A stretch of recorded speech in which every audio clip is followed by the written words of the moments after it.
διάλεξη του καθηγητή Robin Lane Fox, που διοργανώνουμε στο πλαίσιο της έκθεσης Χερόνια 2 Αυγούστου 338 π.Χ., μια μέρα που άλλαξε τον κόσμο.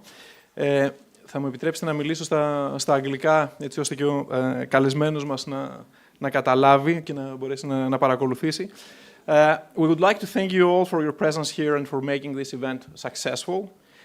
It is a great honor for us here at the museum to complete our very successful exhibition, Cheironia 2 August 138 BC, a day that changed the world, with a series of lectures by leading experts of the topic and by an international conference taking place already next week. Before introducing our distinguished speaker, a few words of contextualization. Since 359 BC, Philip became the king of Macedon and very quickly transformed the then peripheral kingdom of Macedonia into a major military and political power in the Greek world.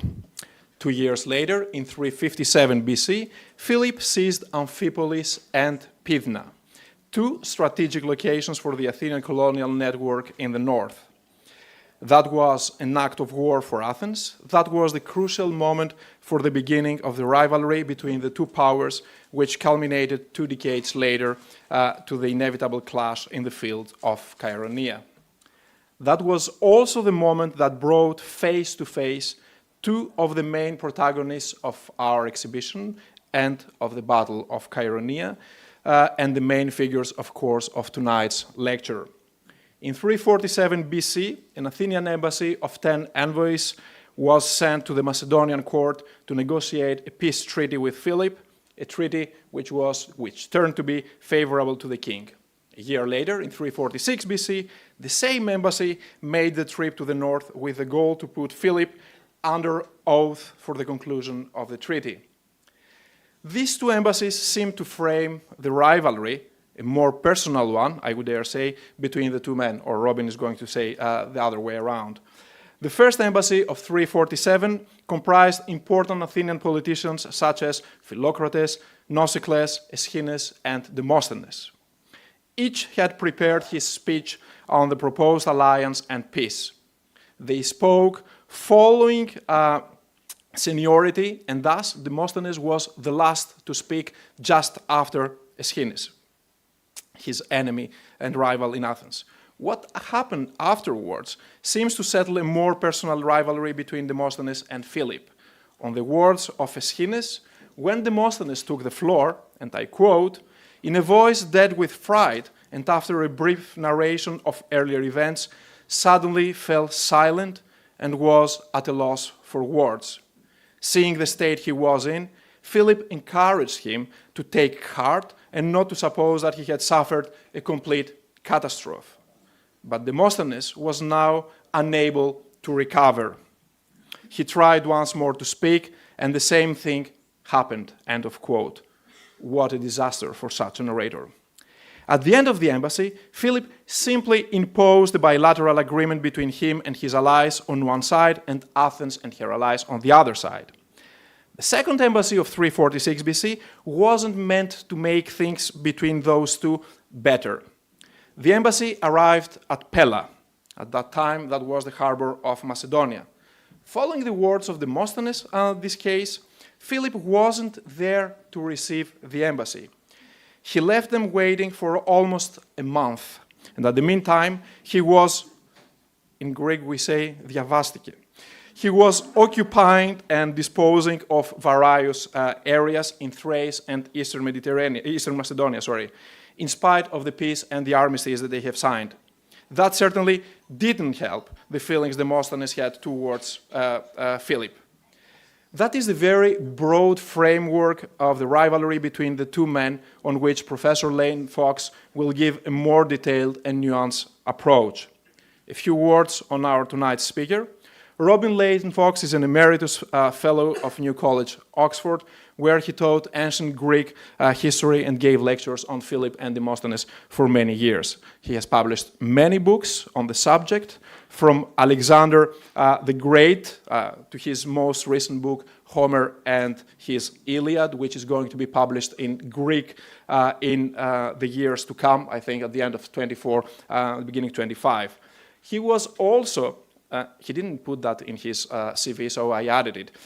He was the scientific advisor of Oliver Stone's film Alexander, which was largely based on his own book.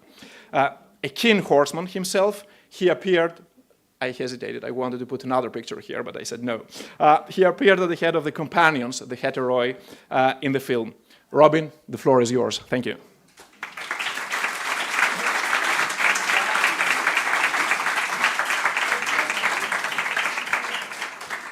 How do these work? Do I press a button? I just test my own photographs. Oh, lovely. Okay. Well, look, thank you all so much for coming. I have to begin by saying I have made two mistakes. The first mistake is that I came expecting this to be a good exhibition. It's not. It's absolutely wonderful. And even as a gardener, can you imagine? I see the most amazing thing. It really brought my tears to my eyes. A circle of clay pieces, once connected, Panos has explained, by a gold thread in the case, as you'll see, showing the bones of the cremated Macedonians, which was a wreath of flowers for me as a keen gardener, made to be laid probably on one of the Macedonian dead on the battlefield. Oh, it doesn't get better. But my second mistake, I'm so ashamed. I left behind my personal Macedonian cavalry helmet, which has, courtesy of Hollywood, it has the gold wreath that you will see in the Alexander mosaic. And what have they assembled here? The remains of some of the great cavalrymen. And I pointed last night and said, but that is the bronze urn I was buried in. And kindly they said, no, you weren't, I'm afraid. The person who was buried in it is being shown in the room in front. How wonderful it can be. Now, the next most important thing is this, from the heart. My great question is 2,400 years old. Just think of that. It's fashionable to say that the histories of all peoples and all civilizations matter equally. Maybe they might, somewhat, if we knew them. But the history raised here in Greece matters far more than the non-history of early America, the non-history of Africa, the awful tyranny of China, the non-history of what is now Germany, and the non-history of Russia. This paper is given in a passionate belief to which I have given my life, that that is not only true, it is important every day for us, as I intend to explain.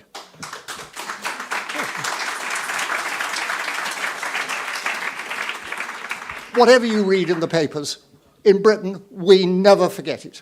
Now, Philip, well, he became an icon of all advancing conquerors.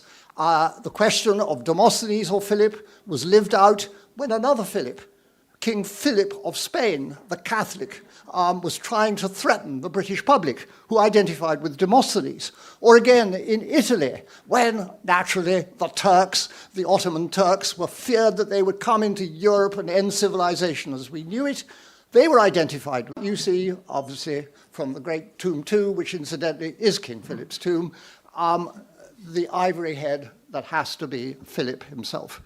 The most underestimated figure from antiquity. And on the other side, see what happens when I press?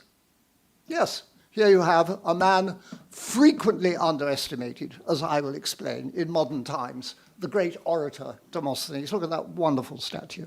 Yeah. Why was Philip underestimated? No biography written in antiquity, nothing by Plutarch, because I think he had been the subject of a long Philippic history by a contemporary, the wicked Theopompus of Chios, a man who could have written for the British newspapers. He wrote slander, he did not write history. And he began by declaring that Philip is a man such as Europe has never borne. And what did he do? He went on to explain why, because in part, he was a person who lived a dissolute life. He drank, he was wildly extravagant, and we're all grown up because of what Theopompus claimed to have seen at Pella, the sex life of the Macedonian companions, the hetaroi, the companions. They are not hetaroi, said Theopompus, they are hetarae, prostitutes, courtesans. and complained that they indulged in homosexuality, even some of the members of my audience, watch out, because they have beards. Oh, wait for the Netflix production about them. Well, is any of it true? But there's no smoke sometimes without a fire. But what the point is, it was very hard for Plutarch and others to find alternative material. Here in Athens, often forgotten, a comic poet, Mnesimachus, wrote a comedy called Philip. We've got one fragment, rather marvellous, in which a Macedonian is boasting that when they have a drinking party after dinner, what they do, they devour the broken spears of their enemies. Their heads are wreathed with the torsion power of catapults, and they dine on the fractured shields of their enemies. You couldn't write a biography easily from that. You have Demosthenes' speeches, some of which I will quote to you. We have only one contemporary appreciative tribute by an outsider to Philip, and it was given by Demosthenes' contemporary, the orator Aeschines, who visited Pella in 346, and says, often mistranslated, how much he admired Philip's gift for friendly, accessible conversation. Surprising. He admired his appearance. At that point, Philip only had one eye. Well, beauty in the eye of the beholder. And he admired particularly his skilled manners when drinking. He passed the vessel round from right to left in the appropriate way. And he admired his memory and his eloquence.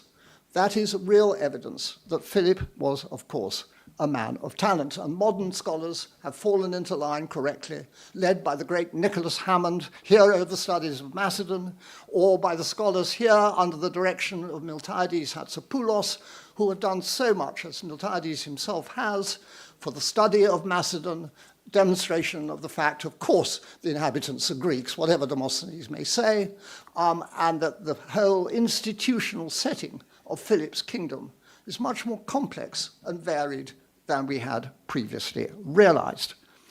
Great work here in modern Greece, and particularly, of course, the amazing discoveries in my lifetime at Vergina, where I have to say, as a young man, I said surely King Philip's tomb was under the big mound and would be found.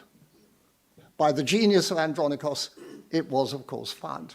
47 years' work up there, what a wonderful time to be speaking in the wake of it, because of the work of Andronikos, Stella Drougou, Chrysoula Paliadeli, and, of course, unstoppably, the amazing Angeliki Kotoridi. As you know, Philip had 7 wives, but as Angeliki, my dear friend, always likes me to say, he actually had 8, and she is the 8th. And really, we can't applaud not just her, but the restorers, the archaeologists, and the amazing work that I've seen since 1978, when Andronikos first invited me, piecing together incredibly the shield, the ivory work, all the beauties of Vergina. They have set the standard of archaeological restoration for the world, and I wish other parts of the world could match it. Right. And now, of course, the Macedonian star, what do we see? To some Britons, the symbol of tyranny, the symbol of the EU. What could be more famous than Philip? Well, what about Demosthenes? At random. He's called impractical. He's called inconsistent. He's called an orator who could never deliver. This is very popular in Britain. He just spoke. They're thinking of Boris Johnson. And also, he is an obstacle to the future. Poor old thing. But I go back to the greatest life of Demosthenes by Arthur Pickard Cambridge, written in 1911 in a series called Heroes of the Nation. Those were the days Greeks and Britons were one nation, according to him. And what does he say? The faults which spoiled the character of Demosthenes as a public man are not only conspicuous, but they are such as in many ways alienate the sympathy of the modern world. An indifference to truth, and inflexibility, at times amounting almost to ferocity, sometimes repellent in the hatred he displays, and at times it led him to make false allegations and to acts of cruelty, unreliable with money, and an impossibly unassociable and unfriendly temperament. And even in antiquity, his lives claimed that he was very feebly built, not a strong man at all, despite this lovely picture, and that he withdrew to a cave and he shaved off half his hair. He had to practice speaking with a mirror, first person, to watch himself in a mirror. And like me speaking French, he couldn't pronounce the letter R. He had great difficulty. He had to practice R and R how to do it. And of course he stammered, and he would put pebbles in his mouth to try to overcome the speech defect. And he would walk along the seashore declaiming his orations, because the roar of the waves was like the roar of the public in Athens in the assembly, and he needed to be used to conquering the noise that he heard. And worst of all, at parties, he only drank water. Oh. Well, contrast King Philip and Alexander. I just remind you, in 324 BC, Alexander held a drinking contest at court in honor of an Indian who had died, and the winner won, who was an Indian, by drinking 7 gallons, I mean gallons of wine, and then he died too, and everyone thought it was glorious. However, Picard-Cambridge goes on, that the greatness of Demosthenes is public passion, public ideals, and devotion, I quote, more than redeems his character's unloveliness. So this sets it up. For Theopompus in antiquity, Philip was a phenomenon, never seen before in, notice, Europe, not just Greece. Yep.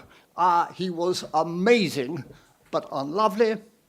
And for Picard-Cambridge, a great scholar in Britain, Demosthenes was unlovely, but he was redeemed by the ends which he tried to pursue. So let's look more closely. In 280 BC, remember this, 42 years after his death, it's not yet even 42 years since we were rid of Mrs. Thatcher. Can you imagine a statue of this nature? Is being put up by Demosthenes' nephew, Demosthenes, who has a commemorative bronze statue of him put up in the Agora here in Athens, probably near the altar of the 12 gods.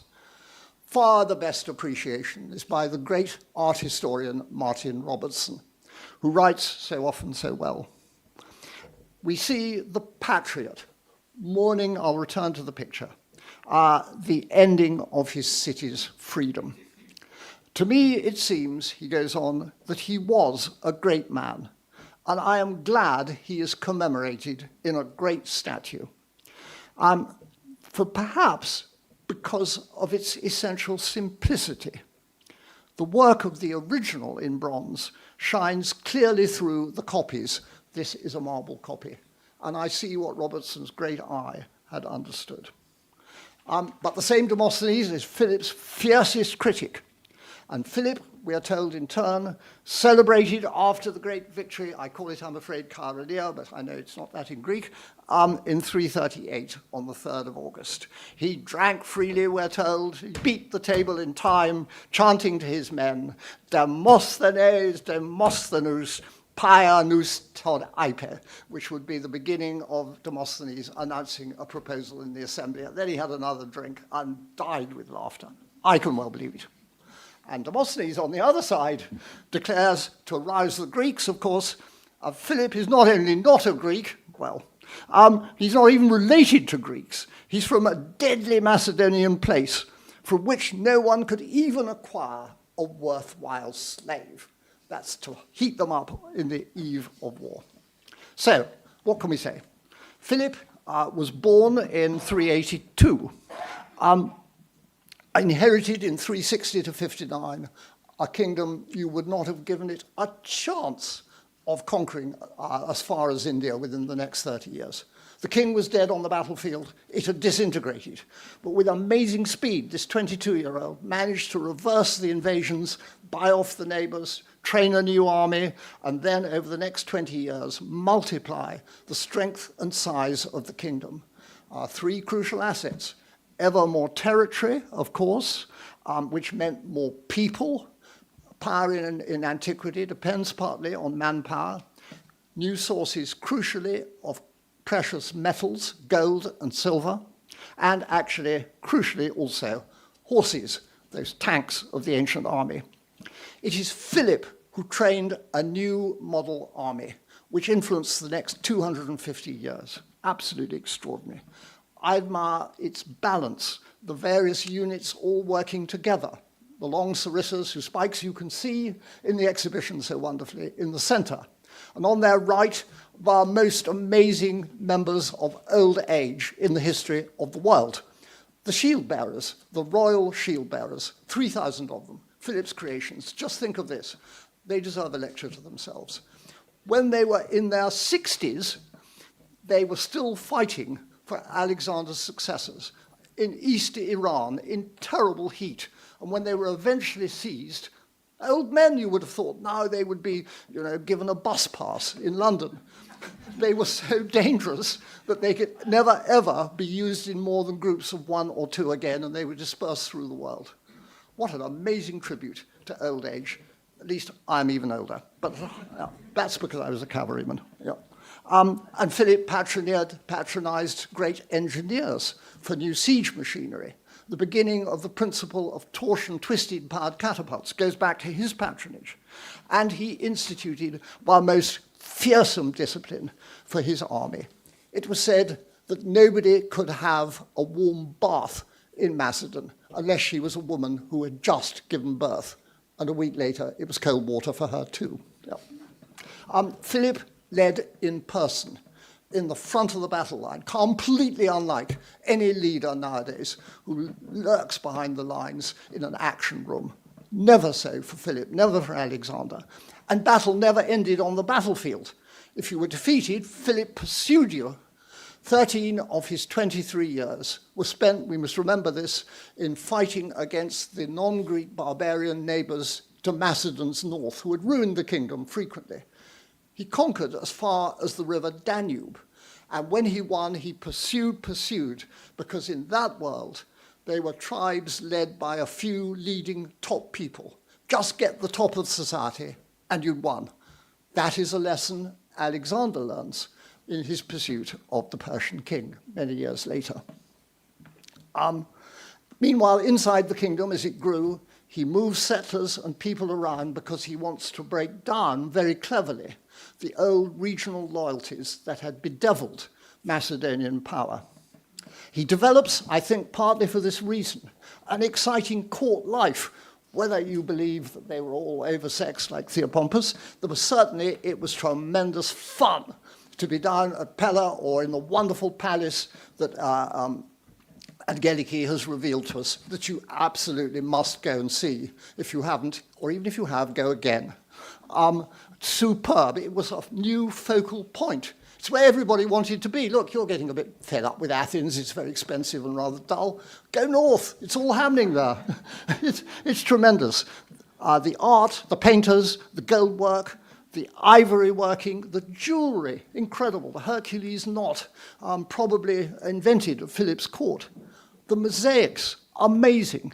And the architecture of which dear Angeliki will speak so well, the harmony underlying it, the scale of it all. And also, absolutely crucially, the palace has a roof and a veranda, as we call it, a balcony, which looks down on the theatre beneath. It's like a royal box in a theatre, so that the royal family can sit and watch what they absolutely love. Only recently, at last, have people, I hope, learned from some of us, including I like to say me, and emphasized that Philip and Alexander are of incontestable importance for the history of the Greek theatre. They absolutely loved it. Yeah. By the 340s, the fine arts had all migrated north to Philip's kingdom, except in textbooks still being written in America, where they seem completely unaware of Philip II's achievements. We know it thanks to work here of Greek archaeologists, their skill in finding it, but also, I must emphasize again, the wonderful skill in restoring it. When you go to Vergina, do just say thanks to the generations who worked there, and from ruined little pieces of ivory, which I saw early on, have created amazing masterpieces with the greatest skill. At the same time, Philip's coinage, enormously important. I wonder what I'll get as a picture now. Let's have a look. Yeah, there's the map. just in case you were wondering. We're down here for Macedon, yes, Chalcedon, down here for Athens. And then I hope we get some pictures. Yep, there you have, wonderfully, the picture of the theatre. Here's the restored palace. I just say that you may have read in or watched on the television a funeral and a coronation recently at Buckingham Palace. This palace is far bigger. It's a completely different scale. It makes the House of Windsor look like a cottage. And there's no theatre. There's no theatre. Do they ever really go for pleasure to the theatre? I never think they do. I think they just endure it. This is a real royal family. And here are the coins. Often forgotten. Silver, here is Philip on horseback with his hand up, and the face actually very similar to the ivory face I show. This is King Philip's silver coins early in his reign on horseback. Very, very important. And then the gold coins with the figures of Apollo and his racehorse and so on. And they are decisive. The Greeks have never seen gold coins circulating on this scale. Very tempting to take them in return for being helpful to King Philip. And an immense example to Alexander. One of Alexander's great legacies is the enormous circulation of coinage, particularly in the later years of his reign. Absolutely on an enormous scale. At the same time, he's giving, I'll just go back, new estates in the conquered lands here to people who came from the old hill kingdoms and had separate loyalties, but they're being resettled on lovely new fertile land. This is where I think my family came to live. I'll explain why in a moment. They are brought down. My grandfather, as it might be, came to court, got slightly drunk, enjoyed all the partying, and thought it was terrific fun. He didn't want to go back to some sagging old woman living with her sheep up there. Much more fun to be down at Philip's Pella and having a time. Their sons, including me, were brought down to be royal pages at Pella, a corps of royal boys who listened in, were trained and taught, and as we know, in Alexander's case, were given a tutor. Well, it's pretty clever. Who does he choose? The cleverest man in the world, Aristotle. And one of the great excitements that Angeliki will put before us in the next 10 years is excavation of the real main school, not the one shown at the moment, where Aristotle taught Alexander. Can you imagine that? It's absolutely clear on the outskirts of the ancient ruins of Mysa. And what is beside it? A theatre. Of course, Philip had to have a theatre for the pages, whose origins go back to Philip II's time. I like to think they performed the Bacchae, and there's a little semicircular extension to the courtyard in which they were taught. At the moment, the great Kotorides' view, perhaps right, is that it was a gymnasium where they exercised. But I'm not sure. I think they also used it as a riding school. And I think that's where Alexander and Bucephalus used to practice their maneuvers. But we'll see. It's wonderful. Before I die, I hope I will know the answers. Isn't that completely thrilling? Yeah. Because also Philip hugely enlarged the cavalry of his kingdom. He's the great patron of horses and horsemen. He put them in estates here where there's well-watered grassland, and they acquired a new identity in the lowlands, and he multiplied the strength of the cavalry by 7. Enormously important, and I emphasize, so I can't go into, how this also went with improved horses. All of this is a sign of a man with a very clear game plan, ultimately the invasion of the Persian Empire.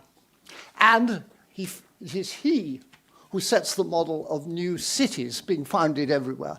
We all know the Alexandrias, quite rightly, at least 16 of them, despite attempts to belittle them. And Philip founded cities all over Thrace. The Philippi, whose name lives on in modern Plovdiv. Theopompus described one Philippopolis by the Greek word poneropolis, really the ancient version of Sin City, and said it was full of a whole load of dissolute people. He would say that, of course. Yeah. That is just simply Theopompus' rhetoric. Philip set the model for Alexander. And then after Chaeronea, the victory in southern Greece, wait a moment, we'll get there. There are the Sarissa heads. Another one. You don't want that running through you, do you? These are all on show. I'll explain. I should just say a word about these. The great coppice sword. They look quite innocent in Panos's cases, but these swords were so sharp, we are told that with one magnificent swipe, this is how strong they are, a Macedonian cut the entire shoulder off a Persian governor to save Alexander's life. And in his memoirs, King Pyrrhus in Italy describes how with one enormous hit of the coppice, he cut an Italian in half. When you look at the skeletons in the exhibition, you see the immense damage that's been done by these Macedonian weapons. And also just think, they had warriors who were 65, they had horsemen who had no stirrups, very few, perhaps only me can really do this, and on the other side, they had men strong enough to cut you, men, not just ladies, in half. What an army. Right, and of course they loved the hunting, the famous, I can't go into all the detail. Here is King Philip, shown in profile because he's lost one eye, surrounded by the royal pages, and they are attacking Iran. And here is the person who reduced me to tears when I went at the invitation of the great Manelius Andronikos. But when this hadn't faded, he had it behind curtains and said, "There's something I wish to show you, Robin." I won't say anything. And he drew the curtains, and I saw clearly this figure wearing a wreath. I burst into tears and said, "It's Alexander." He said, "Exactly. I just didn't wish to say it in advance." Of course it is. And it's not the tomb of Philip III. It's ridiculous. Right. Here is the ground plan of Philip's great insertion into Olympia, the shrine of Philip, the Philippion, with dynastic monuments and the eye of Philip's statue looking across to the statue of Zeus in the big temple at Olympia, very closely associated with the gods. Very, very important. And then also a point I wish to emphasize, not always realized. The stadium at Epidavros has been argued, I think correctly, by my colleague Milena Melfi to be a creation of Philip's reign, comparing the stadion at Nemea. And it's part of a complex which links up with this amazing theatre we all know. And I believe, though I have to argue this in more detail, that the patron of that theatre is King Philip. And that in the south of Greece, what did he do? He put a large shrine at the heart of Olympia, heart of horse racing athletics, one of his loves. And then at Epidavros, where sometimes his Greek council was to meet, he built the finest theatre with these superb acoustics, which conform to the dimensions of the palace that Angeliki will discuss to you. He had a huge impact, didn't he? And he was, of course, closely linked to the gods. He received cult, I believe, it's contested, but there is evidence, like his father before him, from grateful faction of citizens, even in Amphipolis. And particularly clearly, we now see it on the island of Thasos, where there are two inscribed stone altars, one public, and the lettering really has to be of Philip's date, to King Philip, Saviour. At a time of political faction in the wake of the great battle we celebrate here, the power in Thasos changed, and the supporters of Philip decided to honor him with honors equal to the gods as a sign of their flattery and favor, in the hope of favors from him. Philip is an important milestone in what Alexander later receives, honors equal to the gods. It's not that they become gods, in some kind of Roman way. They are honored like gods. And I can't argue it here. I think that no scholar has ever really picked up on it. This is present already back in Homer. It's not some Eastern invention. Yeah. Now, all of this means that Philip is truly the father of the Hellenistic age. And that's what I most want you to take away. The Hellenistic age running from Alexander's death, if you like, let's say 330 BC to 30 BC, the age of kings when Greek culture and language spread as far as India. But the main elements, the armies, the warfare, the foundation of cities, the cult of rulers, the personal rule by a king, and this is all Philip's initial blueprint for his kingdom and how it would expand. It goes back to him. It's not just Alexander. Was Philip also the father of that contested item, the Greek nation? Yes, people used to say in the 1870s, but the rest of my talk will remind you that the Greek nation, of course, is an elusive entity. It's not the case that all Greeks agree. I hope you never do. And that Philip should have realized Greek nationality, which as a national movement was able to spread across Asia, is a grave historical mistake.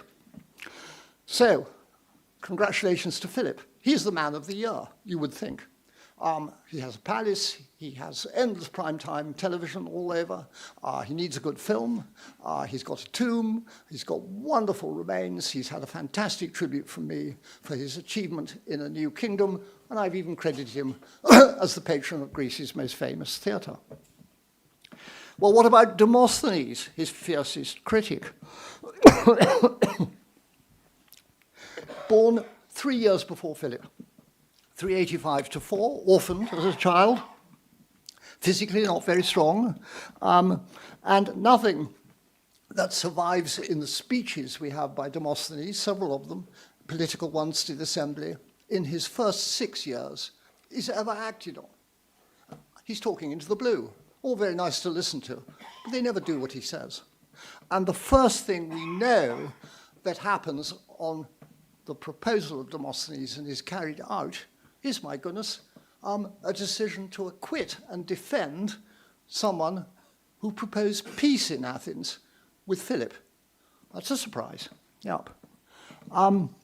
So we have to ask, was he that terrible thing, inconsistent? Consistency is what modern historians like to see in political careers when they look back. And many people have looked at Philip, Demosthenes, and argued about his consistency across 22 turbulent years. Well, it's quite difficult. Eventually, rather slow to wake up to Philip, in 350, I believe, onwards, he's urging action by the Athenians against him. He urges support for the Greek city of Olynthus, which falls in July 348, and then what?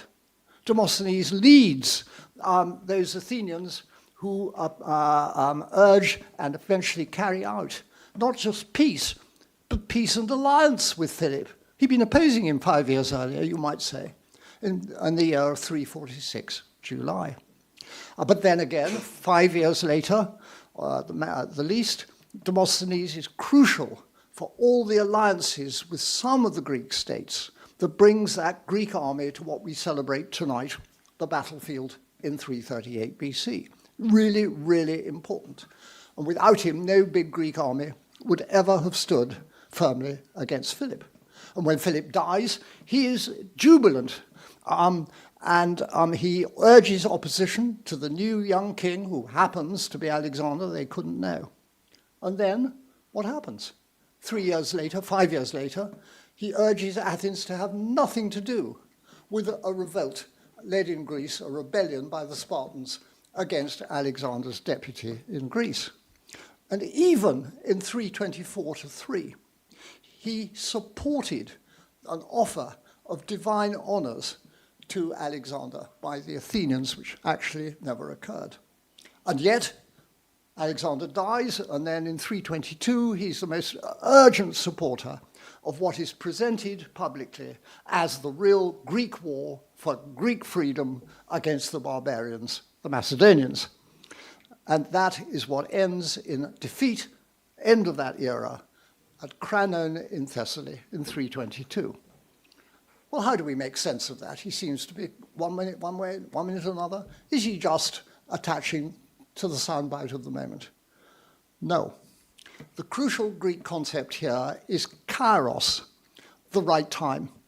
It explains what seem to be inconsistencies. In 348, Olynthus and support for it was the last chance for Athenians in the north to have stopped Philip.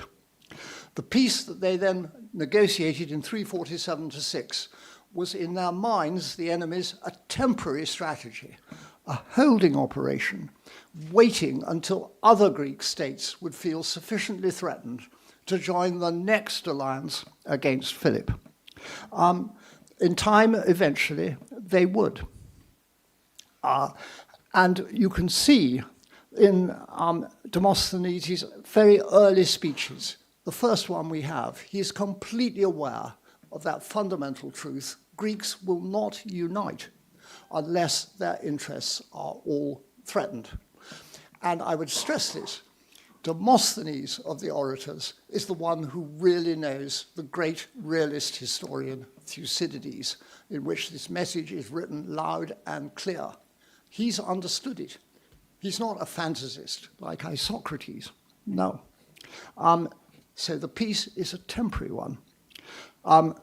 He urges opposition to Alexander at first because he believes Alexander is dead at the time when Thebes rebels. Disastrous mistake. But he didn't think the king was still alive. But then, after the destruction of Thebes, he takes the correct view that there's no future in opposing the Macedonians until Alexander is dead. And then the old resilience returns. There are two interruptions in the apparent inconsistency because the time was not right. It was not kairos anymore. And even the support of divine honors for Philip had a very practical context. The Athenians had taken part of the land of the island of Samos, and they had settlers there. And they were worried that the Samians they had expelled would be allowed to return and take what was land for as many, we now think, as 10,000 Athenians. Demosthenes is married to the daughter of one of them from Samos. He knows very well that they must humor Philip not to lose one of the essential remaining possessions of the Athenian city. That's why he says cynically, don't argue about heaven, who cares, and end up losing the earth. That is Samos. Well, what about the charge that he is ferocious, a master of hate speech? Of course he was. Yeah, it's not just politics, his career, it's actually Greek politics. I'd like to remind you of a superb contribution by my great political hero, who also loved Greece, Harold Macmillan, our old Prime Minister. He became better and better as he aged.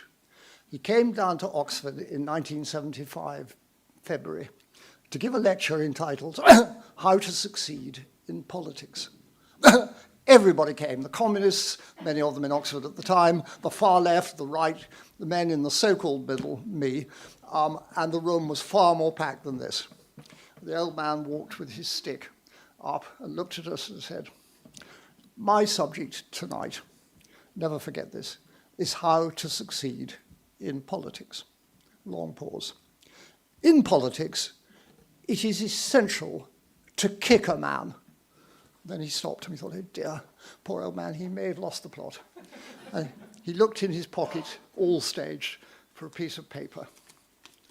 And then he looked up and said, but it's absolutely essential. You only kick him when he's down. Never forget it. Demosthenes is a past master of kicking politicians when they are down. That's how to take over if there's a crisis in the next Greek elections. And remember, we know from recent archaeological finds that there are little tablets with written curses on from the 320s against all the prominent political figures. They're denounced to the gods to blind Demosthenes, kill off Hyperides, murder Aeschines. These are all buried in graves. Hugely intense commitment and feeling in a very polarized society. It's like post-bailout Greece, or, hate to say, Brexit Britain. Yeah, and yes, Demosthenes kicked Aeschines, but he timed the kick with consummate skill. Yeah. And in turn, they kicked him. Of course he had enemies. They all cluster in the late 320s, when it seems that Macedon's power is established and Demosthenes' past was all wrong. We have a record of one man brought 15 legal suits against Demosthenes. We have 3 speeches against him. We've even found one related to this on papyrus as recently as 2008. And everybody, according to me, has misdated it. It belongs later than they think. In one of them, the orator Dinarchus calls him Aeschrokerdes, shamefully interested in gain, miserly and concerned with profit. Mieros, polluted, Asabes, impious, and accuses him of murder. Absolutely untrue. Moderns ask, did he behave unconstitutionally? There was a lot of this argument going on in post-Brexit Britain about politicians. Yes, he used a technical procedure, but it was a legal one, where you could denounce to the Supreme Murder Court, the Areopagus, persons who had been tried and otherwise acquitted. And Demosthenes didn't want to accept the acquittal which he thought was political, so he tried another court. But it is a constitutional process. Now, after Charonea, we have a wonderful inscription showing a figure of the Athenian demos, very battered, being crowned as if she is still alive. And the decree underneath is a law the Athenians adopted to take measures against anyone from the Areopagus Council, the top people, who would try to overthrow the democracy. And some of my colleagues, to my amazement, have tried to argue that the persons feared are Demosthenes and his circle because of their previous appeals to the Areopagus. Of course they're not. They are people who were Philip's friends in Athens, who would otherwise, it was feared, get rid of the democracy that Philip basically loathed. That is what was going on. They feared that Philip would put down their constitution. Right. Demosthenes was crowned repeatedly by decrees of the assembly, once just before the battle at Charonea, where he was responsible for getting the Athenian army and the Thebans together and coming out to fight, and once earlier in the reign of Alexander. Yep. They were all contested later in the law courts, but that's part of the political fighting that went on only after Macedonian power seemed immovable and you could attack Demosthenes. Never forget this. Unlike many of us, including me, I think, Demosthenes went out personally to fight and give his life, if necessary, on the battlefield in the 2nd of August, 338 BC. When he was aged 46, I wouldn't want to face those Macedonian swords and spears at that age. Everybody said he got caught in a thorn bush and he wasn't effective on the field. That's just argument, nonsense, manufactured noise. He fought for what he believed in. And what about money?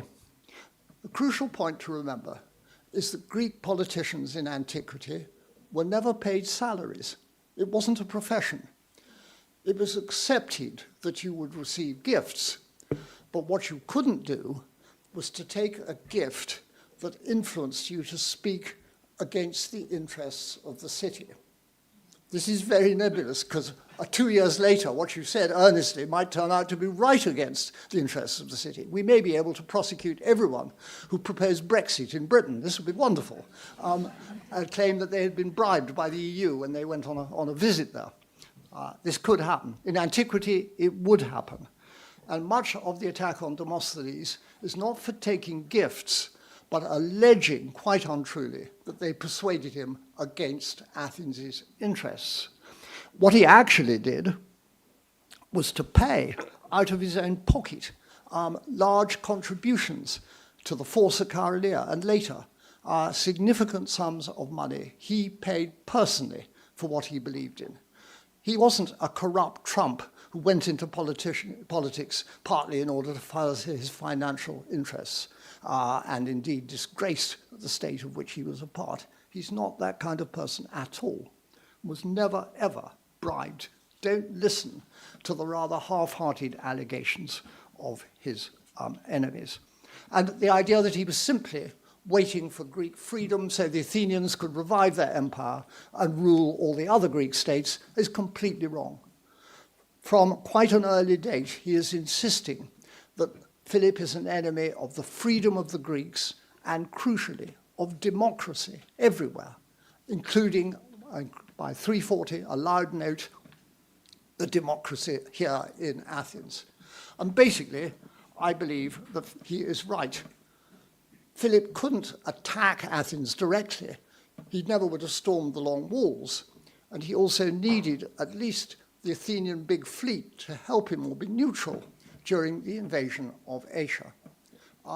He had to conciliate her, but he didn't like the system. And after Alexander's death, when the Macedonians really do defeat all the Greeks, what do? They impose a constitutional settlement on Athens in the hands only of people who have significant property. $50,000 a year, probably, minimum. And the remainder, 12,000 of them, they plan to export into Bulgaria and get rid of them. Well, come on, they're not the natural friends of democracy. And this had been plain after the first peace with Philip, at Megara, at Elis, and above all, like some of you here tonight, on Evia, where in the Euboean cities, Philip had tried to support the non-popular party. And it was Demosthenes and his friends and enemies who invaded Euboea, drove out the men whom Philip supported, and restored Chalkis and Oreus to democracy and saved the island for the Greek alliance. Very, very important. Now, Philip was no natural democrat. So how did Demosthenes present him? Not at all as we do, not at all as you may hear in your next 2 days. He says that he lies, he cheats. He's very freely making false promises. He likes to write letters saying, I'm at peace with those who listen to me. Why should they? He is impossible to make terms with him because underneath he's always pushing and wanting more. And when he declares war, said Demosthenes, he's fighting for his own glory, not for what his subjects may actually want. He's a thief, stealing us.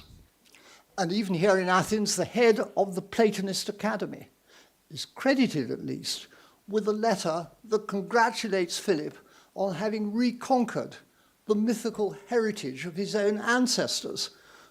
Like Putin in Ukraine. We never knew that northwestern Greece and the whole of northern Greece had belonged to Heracles, and therefore, Philip, by rights it belongs to you. Heaven help us, Platonists, you should be ashamed forever. They try to say the letter is a fake. In the north, Demosthenes has been clear. Philip has seriously damaged and violated 32 Greek states. Go and look at Olynthus, the Pompeii of Greek history. Why? Not because of a volcano, because Philip flattened the whole place. Go and have a look at, for instance, Stagara, Aristotle's home. He did the same. And we now know archaeologically a little bit of it was rebuilt later, perhaps because Aristotle begged him over dinner to show some respect to his homeland. Philip was a dangerous menace. Yeah. He's a king who is not in the least subverting a constitution, in case you're thinking of a certain Russian, the nightmare of the world. And no, he never happened to kill off his rivals with poison or pursue them in prison. He had no critics within Macedon, but there's a similar typology of power. There is an element we see now in our modern world in Russia and the Ukraine, in Philip's advance, I'm afraid, too. Don't miss it. The problem is, of course, that the Greeks, as usual, would never unify. And the people whom Demosthenes called traitors, they turn out, in fact, to be only too glad to have Philip in. Why? In the south of Greece? To save them from the Spartans, who are even worse.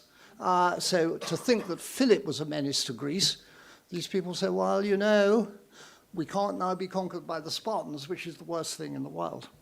So never, ever underestimate the rivalry and histories of the Greek city-states, much though I admire them. And on the other side, Demosthenes is the tireless ambassador. Making speeches, he says, even to the kings of Thrace and Illyria, I wish we had them. And he was a superb orator. This is the gift we don't have in all the leaders of Europe at the moment. They can't string two words together. Have you ever heard a speech by Macron? try one by Scholz. And it's not wrong if politicians have to carry people with them. He's never suspected of taking bribes from Philip. He's above all that. He's a deeply constant, impassioned spokesman of the real danger that Philip and Macedon represent for free political life. I'm getting near the end, but I have to read you one at least of my favorite pieces from a surprising speech, the second Philippic, delivered, I think, in spring 344 BC. We haven't even got the whole speech. He's describing going on an embassy around the Greek states. And what did I say? He said, you all gaze in wonder at Philip as he gives this and he promises that. But if you're truly sensible, please beg you'll never find that he's deceived you as he's deceived others. I went on, he says, recalling it. There are all sorts of devices, never forget this, by states for their own protection and safety. There are walls, there are ditches, there are defenses, and so forth. All of these are made by hand, and they need expense and money. But human nature possesses one far stronger defense inside itself, which costs nothing, which is the implacable defense of democracies against tyranny. And what is it? In Greek, apistia, mistrust. Never take them for granted. Guard it, hold fast to it. Yep. And if you hold to it, no one can bring you harm. What's your aim, I ask them. Freedom, I'm sure you reply. But don't you see that the very names and titles of Philip as a king are completely irreconcilable with that political value? Every king, even ours if he wasn't constitutional, every despot is the enemy of freedom and the opponent of law. Will you not then take care to see that you are not seeking to be rid of war and actually find a master? Never forget it. That's the truth of international relations, never more so than in 2024. Right. I'm going to end, more or less. Thank you. Wait.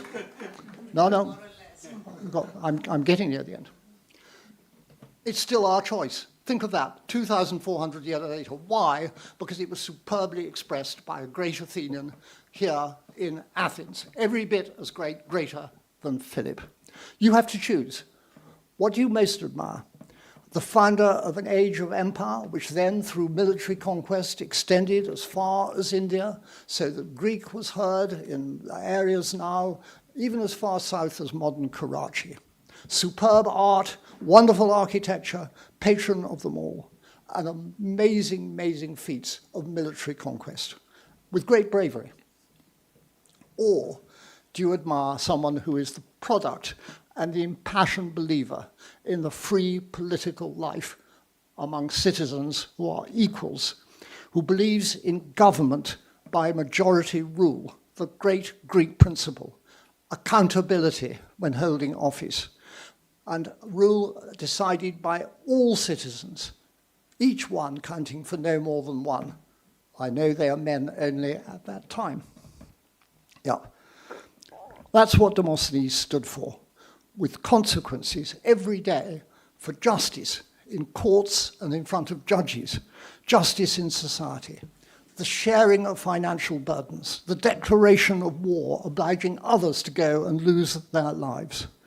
That is the real Greek legacy to us, not in the end the legacy of Aegae. It's a legacy, I think, of example, voiced so clearly in the polarized years of Philip. Philip, superbly brave, ruled by personal achievement, but he was, in the end, a monarch and a menace. Demosthenes ruled by persuasion. Let's go back, and in my final bit, look at that statue. Oh, look at those awful weapons.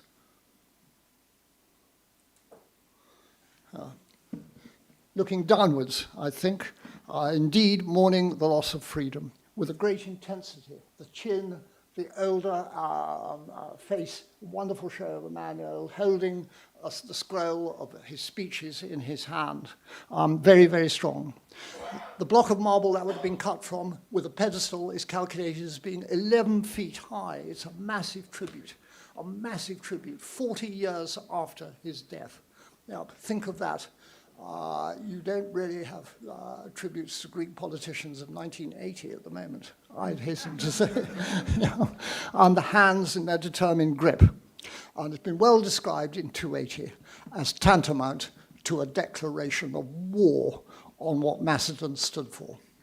And the inscription on the bottom said, if only Demosthenes, you had had as much physical strength, Rome, as you had of intelligent understanding, gnome, the Macedonian god of war, Ares, would never have conquered the Hellenes.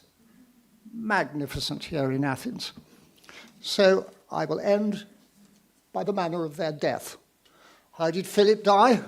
You've seen it in Hollywood, it's pretty good. You can go to the theatre where it happened. God heavens, you can stand, almost nobody there, in the most amazing place in Greece, within 2 yards of the place where the bodyguard Pausanias, previously, we're told, insulted and sexually abused. Watch Alexander film by Stone very carefully. I never know how the censors let it pass at a previous party. Who came up to Philip, I like to think the film is correct, as Philip stood forwards in his great moment of glory in front of all the Greek delegates he'd invited to celebrate the wedding of his daughter inside the royal house. I like to think Pausanias spat at him, but he certainly jammed a dagger in Philip's ribs and simply killed him because of a family row, because of sexual misconduct, illegal hubris of the grossest kind at the Macedonian court. Well, what about Demosthenes? I can't resist the conclusion. In 322, when eventually other Greek resistance had been flattened at Cranaon, Antipater was reported to be advancing, and Demosthenes and enemies managed to escape from Athens. And instead, the Macedonians sent for a man called Archias, really one of the great villains to me of Greek history. He was known as the exile hunter. He tracked down people like a member of the KGB. Naturally, he came from Theory, down out in Italy. The story is that he'd once been a very good tragic actor. Hyperides, Demosthenes' associate, was caught on the island of Aegina, sent to Antipater, and what did they do? They cut his tongue out and then killed him. Okay. Demosthenes got away. He got to the sanctuary of Poseidon in Caleria, and Archias sailed across with a group of Thracians, really tough, heartless barbarians. That's what he brought, and started begging Demosthenes, please come with me to Antipater. I'm sure there will be favors. But Demosthenes, we're told, in his sleep the night before, had seen a vision, as if he were acting in the theatre. Never forget how important the theatre is in everybody's imagination. He thought he was competing against Archias, the actor, and the people had applauded him, but he lost because he had inferior props, costumes, and equipment. But nonetheless, after Archias was flattering him, he turned to him and said, Archias, you never convinced me by your acting. You don't convince me now by your promises. Wonderful. And Archias started insulting him furiously, as a Macedonian friend would.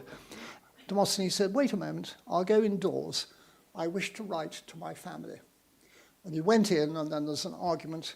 One version, which I like, is that he took the pen with which he usually wrote, and like me, he would often suck the biro before starting to write. But the top of the pen, he knew, had poison in it. And whilst the Thracians laughed at him for being a coward, he bit it off, swallowed the poison, and then, as he was dying, insulted Archias once more and died in front of him. There was a dispute. People said the poison had been in his bracelet. The nephew, who put up this wonderful statue, said that he hadn't just been killed by poison, he'd been translated to heaven by the gods and their foresight, because they favored what he stood for. Good on the gods for once. Yes, Philip was great, and a father of greatness of a kind. but never, never forget that Demosthenes, their opponent, is far greater in what really matters, with the courage to take his own life and die for the principles which also are the ones that really matter too. Thank you.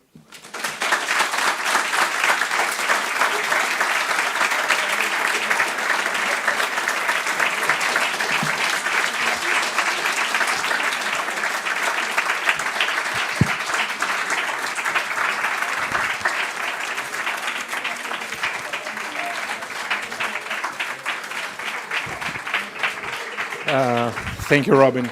It was as fascinating as the exhibition, I think. You did well.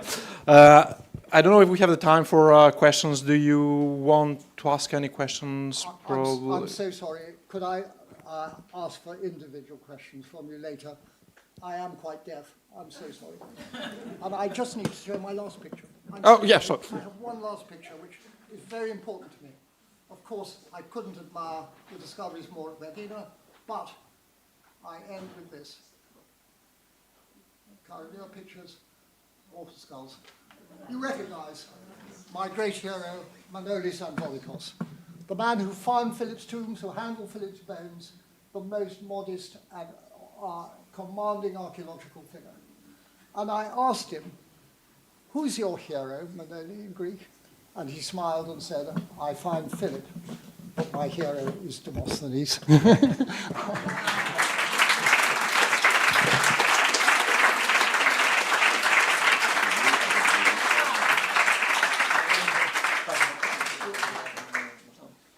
I'm very happy to take questions from individuals. I'm so sorry. I'd like them individually afterwards. I don't hear. Do you mind? So we can make the questions later individually if you want. Yeah. I'm so sorry. I am too deaf. Thank you.